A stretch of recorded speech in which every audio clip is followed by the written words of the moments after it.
the more fine-tuned you can get the answer. But what I did is get all of this stuff together, and I still was just letting the data speak to me. I knew it was something I'd never seen before, but I had determined that the dust kept breaking down. It was like the molecules were repelling each other. And I'd never, looked into weaponry at all. I wasn't one of those types, weapons. But there had to be something that affected, that also interfered, because my background is in interferometry. Right. So interfering optical beams, but knowing that where the energy fields interfere, you get something different happening than where the beams are separate. And that's what I saw in that toasted car in FDR Drive. It's got that circular spot on the car, this police car that's unburned, or looks right. New, the back half. The back half is unburned. Are you talking about? Or but the other side of it's got a circular spot. It's got the wax spot, right? You're talking about. Right, and then it's toasted around that with like 1 nanometer to the left is completely toasted, 1 nanometer to the right is pristine. Right. Fire doesn't do that. Fire is, black, white, and shades of gray in between. Right, yeah, there's really no selectivity with fire. You're right. And, it's hot and then, warm and cool. So, that was another interesting. So I'm thinking energy fields intersecting.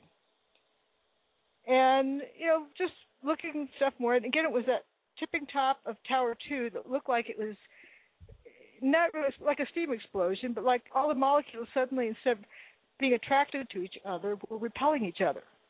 So I started looking up information on that, and I ended up on somebody's blog where, oh my gosh, this is the same character. Oh, look, they got rustification, they got levitation, toasted.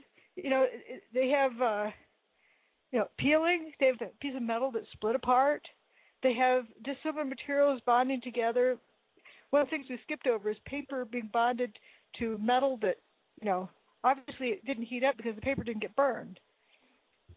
So I was just taking this in. Come to find out, this is the blog of John Hutchison. So I contacted him and then went out to visit his lab and could see it for myself. Now, he was replicating the work of Nikola Tesla and of T. Townsend Brown and a few others. Mm-hmm. I can't go visit Tesla's lab. I'm, part of my growing years were in Missouri, the show me state. Sure, of course. I need to see it. I don't want to take somebody's word for it. So Tesla, we read it in a book. We have to just, believe or guess or whatever, speculate. I want to see it.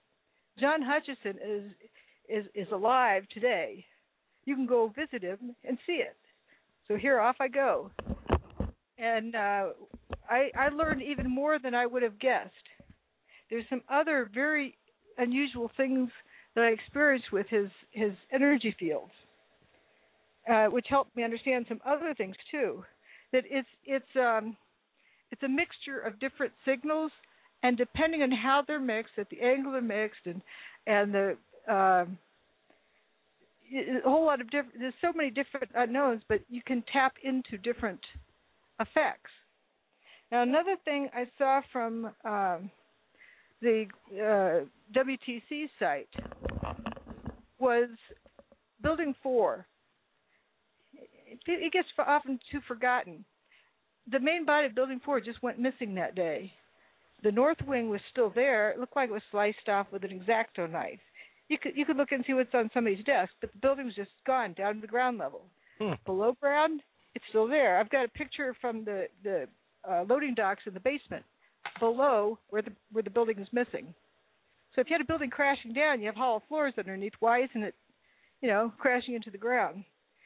But what was interesting is that image. It's the same as at the Pentagon. Remember that clean slice? You could look in and see that book on a podium. Absolutely. It looks like it's sitting on a stool. Perfect slice. But another thing that most people don't recognize with that is the roof. Remember, the roof was near the ground on the left side of that hole?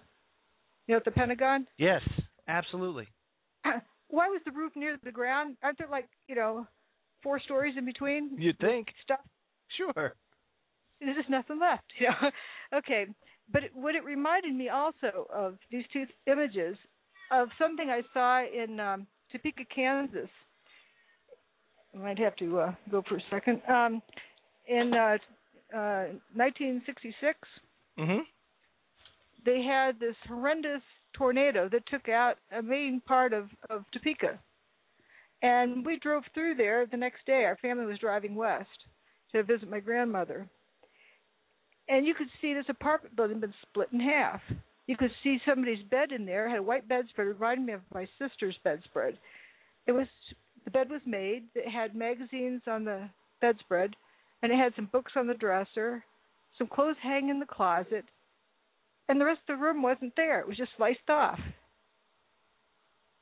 You know, if it was a horrendous wind that went through, why did those magazines get torn up? And you can't tell me that somebody went in and made the bed. They floated in and made the bed because, I mean, the supports for that floor weren't there. You know, the building was just sliced right through there.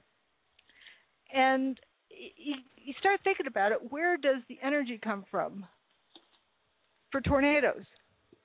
That's an awful lot of energy that can do an awful lot of destruction. Where does the energy come from? Well, I don't have an answer for that per se. I mean, but all I can tell you is that it comes from nature. It comes from something. It's got to come from somewhere. It's the combination. Okay, let's look at another thing. Nikola Tesla developed this technique for making electricity from Niagara Falls. Right. You move a conductor in a magnetic field and you get electricity. Mm-hmm. Isn't that getting something from nothing? Yeah, you're just cutting lines of magnetic flux.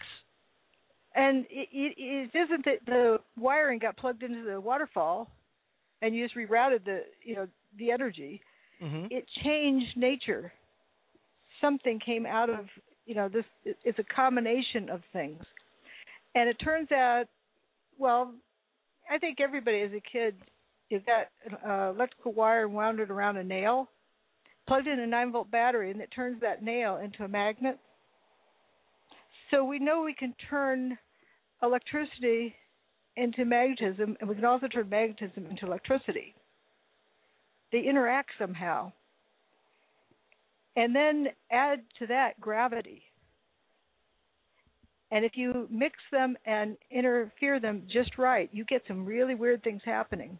Mm-hmm. This idea of fusion, you need temperatures as hot as the sun. The analogy I like is, you can get into this house a few different ways. You can get a bulldozer, break into this house by plowing down the front door, bulldozing in, or you can use a key and just walk in. Very true. You can do that. Free energy is like the key. It unlocks this energy where you don't need these super colliders and all this horrendous, bulldozers to hit it with a big hammer. If you use the right key to unlock it. Mm-hmm. And another way of thinking of it, get a bunch of dominoes and set them up to go. If somebody's thought about what happens if I get each of these dominoes and have to set it on its side, next one set it on its side, next one, you're going to be a long time doing that. Where if you knew just to tap the first one, they all go down because it's a different mechanism. This sort of like unleashed something else. You can hit the first domino with a needle hanging on a thread that just taps it with the lightest amount of tapping. So when someone says, I love it when folks would say, well, it takes more energy than 5 times the Earth's output to destroy the towers. Remember when Jones would say that? Yes, absolutely. And are the towers still there? The logic is whatever was used was enough because the towers are gone. Just start with the evidence. Exactly right. So as far from a free energy perspective, what were some of the similarities that you saw observing Hutchinson's work to that you see with the World Trade Centers? Chapter 17 is chock full of these things. The biggest things that jumped out in my mind, and for the longest while, I just again tabulated phenomena, even if I didn't know what it meant. Mm-hmm. And I didn't know what it meant to see this peeling effect of cars. Cars do not have laminated doors. It's a single piece. It's probably press fit and stamped, but why would it look like the metal split in two and peeled the outer surface peeled down? That's weird. Until I saw Hutchison's aluminum sample that was split in two and just like peeled open. Peeled open. That was incredible. Absolutely incredible. Some of those have been samples like that were sent to the University of Texas to their metallurgy department, and they said, where on earth did this come from? There's no way on earth we could reproduce this. I have no idea how you made this. No way could we reproduce this. That's pretty interesting.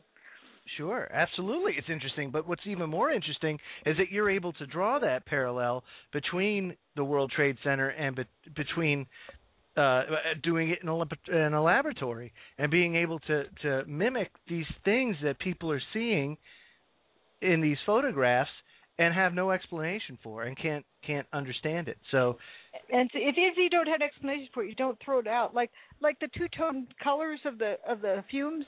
Yes. I don't know for sure what that is yet, but it's real. It's something we've noticed. But I don't know quite what the explanation is for it, even to this day. There's something else that's going on. But one of the things with Hutchison is levitation. Of course, there's a lot of detractors who like to marginalize him. And one of the things they've done is get a video, I think it was aired on the Discovery Channel, where John Hutchison is reproducing the work of T. Townsend Brown, putting a high voltage into this toy UFO with a wire. This is not a levitation experiment. This is a high voltage, and he's wanting to see if the thing distorts and what it does. And he's describing it, but what the detractors have done is take out the audio and then tell people that here's John Hutchison trying to do levitation.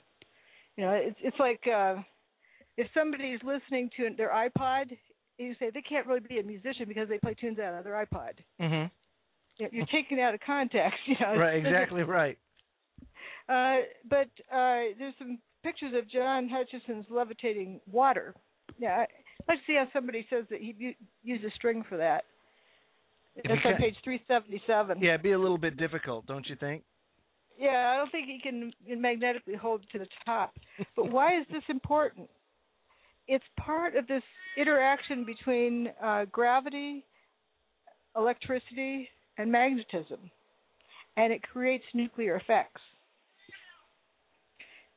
And as for a name, I don't like these lingo and fad words that get used and tossed around like the ultimate boogeyman, because that sort of pulls a veil of mystery over it, like HAARP, scalar, and so forth. Mm-hmm. But I'll describe the mechanism, and it's on. I think it's 365 is the page number.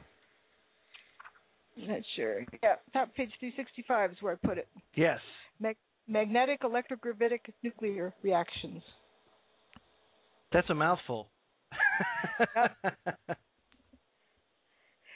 Because we have the interaction of magnetism, electricity, and gravity.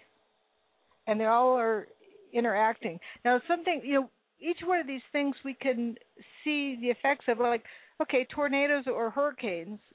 How do you get cars sitting on telephone poles? They didn't tumble there. There's a picture I have of a car sitting on a wooden fence underneath a roof. It didn't tumble there. Right, or the like you'd find a straw that was pushed through a telephone pole. You see it sticking into a telephone pole. How does that happen? This Russian scientist has a wonderful collection of. I have his picture in here that all these pieces of straw and trees. Well, in the Hutchison effect, he has a piece of wood embedded in aluminum. The wood would have burned up if the aluminum was hot enough to melt. And at the World Trade Center, we had this clump of coins kind of melted together, but copper pennies have a zinc core to them. The zinc would melt before the copper did, and it would actually boil before the copper would melt, and the thing would explode or something. But if this glob was melted, you wouldn't still have